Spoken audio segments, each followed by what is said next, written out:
Afternoon हमारा second chapter है geography का, land, soil, water, natural vegetation and wild resources.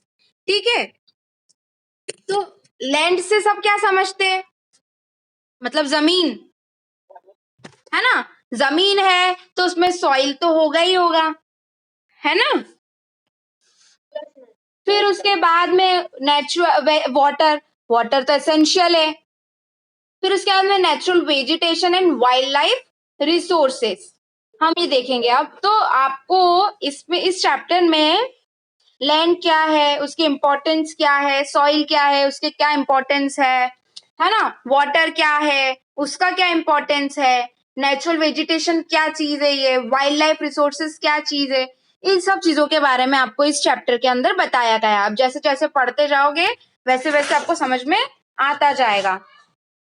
ठीक है, कि लैंड का यूज क्या है, फिर कंजर्वेशन, आपको लैंड को क्यों बचाना चाहिए, है ना।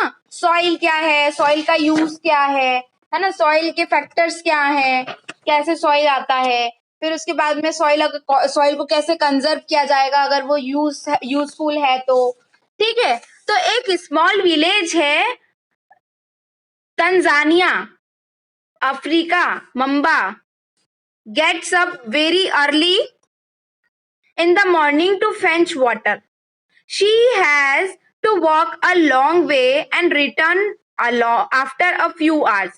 She then helps her mother in the house and joins her brother in taking care of their goats. All her family own is a piece of rocky land around their small hut. ये कहानी आपको एक village की बताई गई है ना। In a village in Tanzania, Africa, Mamba, वहां पर उन लोगों को सुबह सुबह जल्दी उठ के क्या करने जाना पड़ता है, पानी भरने जाना पड़ता था, पानी लेने जाना पड़ता था। ठीक है, वो भी वो पैदल जाती थी और long way and return after a few hours, और फिर आती थी कुछ घंटों बाद में। ठीक है, उसके आने के बाद में वो क्या करती थी, उसकी मम्मी के घर में खाना वाना बनाने में या कुछ अदर हेल्प रहती थी उसमें वो मदद करती थी।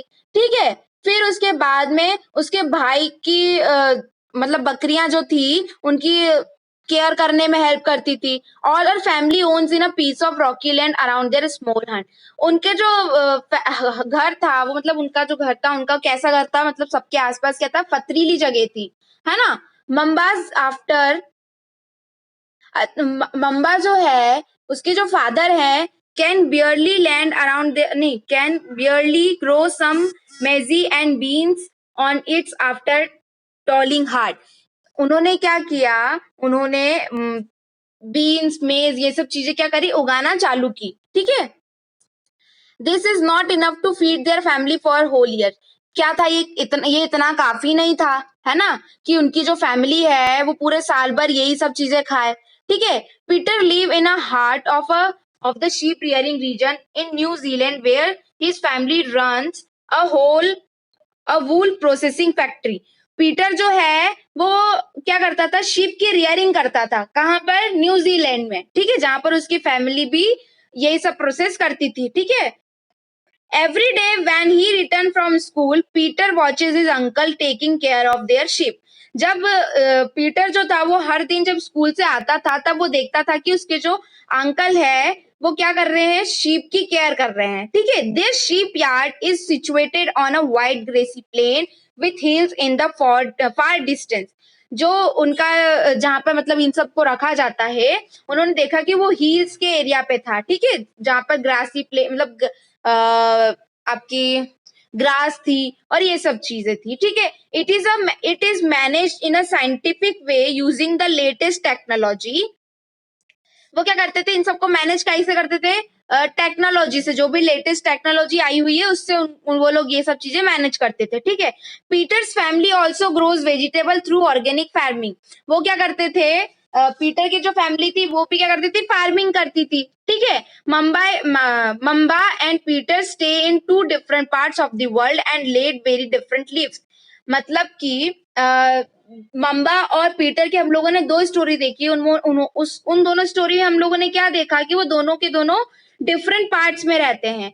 ठीक है, डिफरेंट पार्ट्स में रहते हैं, उनका रहने का तरीका भी अलग अलग है. This difference is because of differences in quality of land, soil, water, natural vegetable, animals and usage of technology. फिर उसके बाद में उन्होंने ये बताया कि वो डिफरेंट डिफरेंट जगह पे रहते हैं. तो वो क्यों रहते हैं? क्योंकि वहाँ की लैंड अलग है, वहाँ का सॉइल अलग है, पानी अलग है, नेचुरल वेजिटेशन जो है वो अलग है, एनिमल्स अलग है, वहाँ की टेक्नोलॉजीज है वो भी क्या अलग अलग है. So the availability of such resources is the main reason places differ from each other. तो क्या होता है, ये जितनी भी रिसोर्सेज है वो किस पे डिपेंड करती है? लैंड पे, सॉइल पे, वाटर पे, नेचर पे. जैसे जगह जैसी जैसी प्लेसेस होगी वैसे वैसा ये लोगों का क्या होगा? डिफरेंस होगा, मतलब अलग अलग होंगे ये. ठीक है, अब हम बात करते हैं लैंड की. लैंड के बारे में अब हम पढ़ते हैं. Land is the among the most important natural resource. Land क्या है? एक नेचुरल रिसोर्स है, हमने पढ़ा था उसमें रिसोर्सेस चैप्टर में. लैंड क्या है? एक नेचुरल रिसोर्स है. ठीक है, it covers only about 30% of the total area of the earth's surface, and all parts of it, the small percentage are not habitual.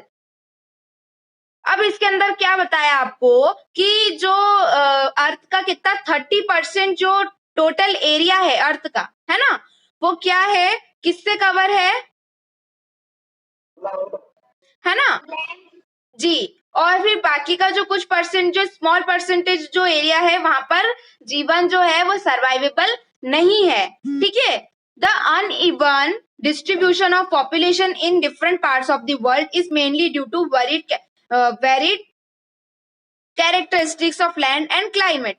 इन्होंने क्या बताया कि अलग अलग, मतलब पॉपुलेशन जो है वो अलग अलग जगह पे अलग अलग है. ठीक है,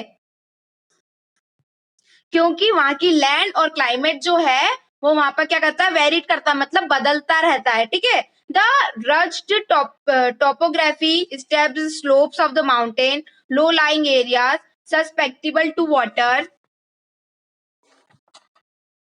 log in desert areas, thick forest areas, and normally sparsely populated or uninhabited. Plains and rivers valley offers suitable land for agriculture, hence these densely populated areas of the world. देखो, जो लैंड है उसमें से ऐसा तो है नहीं कि हर जगह आप एग्रीकल्चर कर सकते हो, हर जगह आप एग्रीकल्चर की प्रोसेस कर सकते हो. नहीं, कुछ कुछ जगह ऐसी है जहां पर आप नहीं कर सकते हो, है ना. वो कैसे? According to their climate, water, इन सब चीज, सॉइल, इन सब चीजों पे डिपेंड करती है. अगर हमको फार्मिंग करनी है तो हमको किस किस चीजों की जरूरत पड़ेगी? सॉइल भी चाहिए हमको, है ना, फर्टिलिटी चाहिए, वाटर चाहिए, है ना, वैसा एटमोस्फेयर, वैसा क्लाइमेट होना चाहिए कि क्रॉप्स वहां पे उगे, है ना. तो ये सब चीजों की जरूरत हमको पड़ती है. अब जैसे कि हम plains and rivers valley suitable land, जो प्लेन्स है, रिवर्स वैलीज है, वहां पर एग्रीकल्चर पॉसिबल है. बट अगर हम वहीं पे दूसरी जगह की बात करें, डेजर्ट की बात करें, तो क्या डेजर्ट पे हम लोग जाके फार्मिंग कर सकते हैं क्या? हम एग्रीकल्चर कर सकते हैं क्या? वहां पे क्रॉप्स क्या ग्रो कर सकते हैं क्या? बिल्कुल नहीं कर सकते, है ना. तो ये बताया गया आपको लैंड की, लैंड है क्या. फिर उसके बाद में लैंड के यूजेस पढ़ते हैं. अब land is used for different purpose such as agriculture, forestry, mining, buildings. अब लैंड का यूज क्या बताया? लैंड का बहुत सारे डिफरेंट डिफरेंट पर्पसेस से यूज होता है. जैसे कि एग्रीकल्चर के बेसिस पे भी हम यूज करते हैं. ठीक है, फॉरेस्ट है, माइनिंग की जाती है, बिल्डिंग्स बनाई जाती है, घर बनाए जाते हैं, रोड्स बनाए जाते हैं, बहुत सारी चीजों के लिए इंडस्ट्रीज बनाई जाती है. तो वो सब कहाँ बनती है? लैंड पे बनती है, मतलब लैंड का यूज हो रहा है. This is commonly termed as land use. ठीक है, इसको लैंड यूज बोला जाता है. Can you list out of the different ways in which the Mambas and Peters family use their land? The use of the land is determined by the physical factors such as topography, soil, climate, minerals, and availability of water. Human factors such as population and technology are also important determinant of land use pattern. अब जैसा मैंने आपको बता ही दिया कि अगर हमको agriculture करना है तो हमको एग्रीकल्चर के लिए कैसा, उसका फिजिकल फैक्टर देखना पड़ेगा लैंड का, कि उसका क्लाइमेट कैसा है, वहां पर लैंड का मिनरल है, सॉइल है कि नहीं है वहां पर, है ना, जितने वाटर्स की अवेलेबिलिटी है भी कि नहीं है. ठीक है, तो ये सब हमको देखना पड़ेगा अगर हमको वहां पे फार्मिंग करनी है तो, है ना. Land can also be classified on the basis of ownership as private land and community land. Private land is owned by the individual, whereas community land is owned by the community for common use like collection of fodders fruits, nuts, or medicinal herbs. These community lands are used called common property resources. जैसे कि आपकी जो land है उसको दो parts में divide कर दिया है. कौन कौन सा? प्राइवेट लैंड और कम्युनिटी लैंड. प्राइवेट लैंड में क्या होगा, कोई इंडिविजुअल पर्सन उसको यूज में लेंगे, पर कम्युनिटी लैंड में क्या होगा, कॉमन यूज के लिए उसको लैंड को यूज किया जाएगा. जैसे कि फ्रूट्स हो गया, collection of fruits, nuts, medicinal herbs, है ना, इन सब चीजों के लिए. तो उनको क्या बोला जाता है? कॉमन प्रॉपर्टी रिसोर्सेज बोला जाता है. ठीक है. People and their demands are ever growing but the availability of land is limited. देखो, पीपल्स की जो डिमांड है वो हर बार बढ़ती रहती है, पर जो लैंड है वो क्या है, लैंड की अवेलेबिलिटी बहुत लिमिटेड है ना. The quality of land also differs from place to place. जो लैंड की क्वालिटी है वो क्या बदलती रहती है हर जगह जगह से जगह. जैसे प्लेस टू प्लेस क्या करती है, डिफर करती है. People started encroaching the common lands to build up commercial areas, housing complexes in urban areas and the expand the agricultural land in the rural area. अब क्या किया यहाँ पर इन लोगों ने डिवाइड कर लिया कि रूरल एरिया में एग्रीकल्चर होगा और कमर्शियल एरियाज, जैसे कि वहां पे इंडस्ट्रीज, हाउस और ये सब बनेंगे. वो कौन से एरिया में बनेंगे? अर्बन एरियाज में. ठीक है. अर्बन एरियाज में क्या रहता है, डेवलपमेंट ज्यादा रहता है. जैसे कि वहां पर इंडस्ट्रीज रहती है, फैक्ट्रीज रहती है, वहां पर हमारे अच्छे अच्छे घर होते हैं, है ना. और रूरल एरिया में क्या होता है कि वहां पर एग्रीकल्चर लैंड होती है. ठीक है. Today the vast change in the land use pattern also reflect the cultural changes in our society. Land degradation, landslide, soil erosion, desertification and all other measures threatens to the environment because of the expansion of agriculture and construction activities. अब यहाँ पर क्या हुआ है कि अब जो land है, जो जमीन है हमारी, वो धीरे धीरे क्या होती जा रही है, खराब होती जा रही है. उसका सॉइल इरोजन होना मतलब सॉइल का निकल जाना. ठीक है. Desertification and major threatens to environment, मतलब बहुत कुछ चेंज हो रहा है. क्यों हो रहा है? क्योंकि क्या हो रहा है यहाँ पर, एग्रीकल्चर का एक्सपांशन हो रहा है, ज्यादा से ज्यादा यूज कर रहे हैं लैंड का. ठीक है. और अलग अलग कंस्ट्रक्शन एक्टिविटीज, जैसे कि कुछ मतलब बहुत सारी चीजें ऐसे बन रही है. आप अगर ये वाले में देखोगे, इस फोटोज में आपको बताया गया है ना, कि कैसे कैसे डेवलपमेंट हो गया. फर्स्ट पिक्चर आपको दिख रही है, वहां पर छोटे छोटे घर मकान थे और किसान खेती करता था. ठीक है. और खुद के हाथ से सारी चीजें होती थी. बट जब सेकेंड उस पिक्चर में आप देखोगे, सेकेंड पिक्चर में आप लोगों को क्या दिख रहा है, थोड़ा डेवलपमेंट हुआ है. वहां पर ट्रैक्टर्स आ गए हैं, है ना. गाय बैल और इन सब की जगह क्या आ गया है, वहां पर ट्रैक्टर्स ने पार्ट ले लिया है. फिर थर्ड पिक्चर जब आप देखोगे यहाँ पर, तो देखोगे कितना डेवलपमेंट हो गया है, कार्स वगैरह आ गई है. आपका एग्रीकल्चर लैंड कहाँ बचा क्या? नहीं बचा. फिर अगर हम फोर्थ पिक्चर अगर देखेंगे, तो वहां पर तो बिल्कुल ही नहीं बचा लैंड का, है ना. तो टाइम टू टाइम क्या हुआ, वहां पर चेंज होता गया. Land will be converted into, जैसे लैंड मतलब बहुत डेवलपमेंट हुआ, तो लैंड, जो एग्रीकल्चर लैंड थी वो तो मतलब खत्म होती गई, है ना, खत्म होती जा रही है कंटिन्यू. फिर हम बात करेंगे कंजर्वेशन ऑफ लैंड रिसोर्सेज. अब इसमें हम लैंड की जो लैंड रिसोर्स मतलब जो भी लैंड का वो है उसको कंजर्व कैसे करें. Growing population and their ever growing demand has led to a large scale destruction of forest cover and arable land and has created a fear of losing their natural resources. अब यहाँ पर क्या है, जैसे जैसे मतलब पॉपुलेशन बढ़ रही है, जैसे जैसे डेवलपमेंट हो रहा है, तो क्या हो रहा है, जो फॉरेस्ट है उसको भी काट के यहाँ पर क्या मिल्स और ये सब चीजें बन रही है, फैक्ट्रीज एंड ऑल, है ना, बन रहा है ये सब.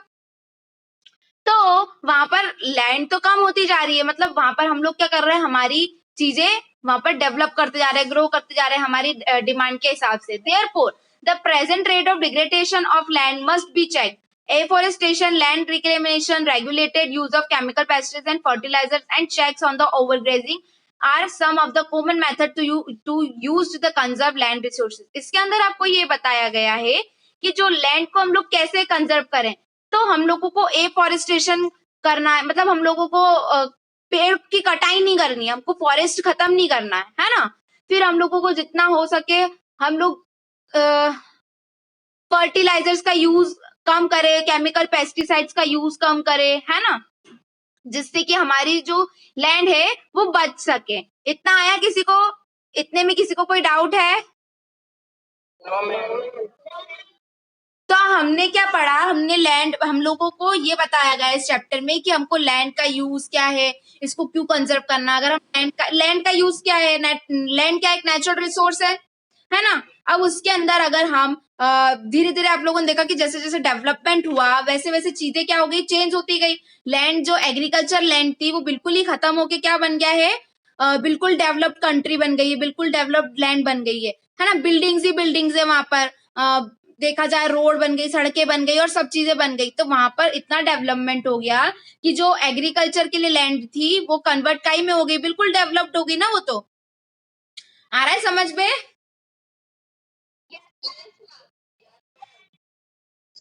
तो हमको कंजर्व क्यों करना है लैंड? अगर लैंड नहीं बचेगी तो हम लोग एग्रीकल्चर कैसे करेंगे, कहाँ करेंगे? और हम एग्रीकल्चर हर कहीं तो कर नहीं सकते हैं, है ना। एक एग्जांपल हम आपको देते हैं, जैसे चाइना का आप लोगों को पता है कि चाइना की जो जमीन है वो बंजर जमीन है ना। वहां पर आप लोग कुछ भी ग्रो नहीं कर सकते हो, है ना। वहां पर आप एग्रीकल्चर फार्मिंग ये सब चीजें कर ही नहीं सकते हो। तो आप पूछोगे क्यों नहीं कर सकते? क्योंकि वहां की जो जमीन है वो बंजर जमीन है। वहां पे जो, जैसे हमारे यहाँ पे सॉइल मिनरल्स ये सब चीजें वहां पर नहीं है ना। वाटर भले ही है वहां पे, बट ये थोड़ी है कि आपका जो यहाँ पर आप एग्रीकल्चर कर सकते हो वहां पे नहीं कर सकते हो। आपकी जमीन में इतनी फर्टिलिटी, फर्टाइल जमीन नहीं है वो, है ना। वहां पर सॉइल मिनरल्स कुछ भी अवेलेबल नहीं है। तो हम लोग चाइना में जाके थोड़ी कर सकते हैं, ठीक है। बट हम लोग यहाँ पे भी क्या कर रहे हैं, हम लोग यहाँ पे भी कंटिन्यू हमारी जो लैंड है उसको कवर कर रहे हैं by by making, by developing, by growing buildings, factories, industries and all, है ना। बिल्कुल हम लोगों ने उसको क्या कर दिया है, पूरा चेंज कर दिया है लैंड को। तो इतने में किसी को कोई डाउट है? सॉइल हम कल पढ़ लेंगे।